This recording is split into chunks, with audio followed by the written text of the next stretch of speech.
பாகுபலியில் வில்லனாக நடித்தார் ராணா.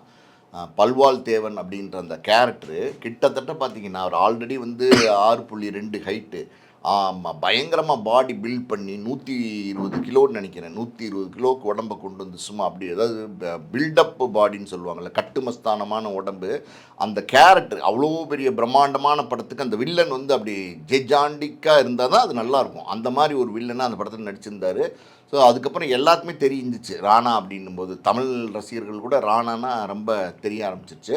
திடீர்னு பார்த்தீங்கன்னா ராணாவுடைய ஃபோட்டோஸ் அப்படி பாகுபலி படத்தில் பார்த்த ராணா அப்படி பயங்கரமாக பார்த்த ராணா இப்போ சமீபத்தில் வந்திருக்க ஃபோட்டோஸ் எல்லாம் பார்த்தா ஆள் பார்த்தீங்கன்னா அப்படியே உடஞ்சி போயிட்டார். பாதி கூட கிடையாது. 120 கிலோ இருந்தவர் 60 கிலோ இருப்பாரா அப்படின்னு சந்தேகம். அந்த அளவுக்கு பார்த்தீங்கன்னா டோட்டலாக ஆளே உடஞ்சி, தாடி, மீசை, முடி எல்லாம் ஒரு மாதிரி வேறு மாதிரி ஒரு லுக்கில் வந்து இருக்கார். அதை பார்த்தோன்னே ஷாக். எல்லாருமே பேசுகிறாங்க இப்போ ராணா பற்றி.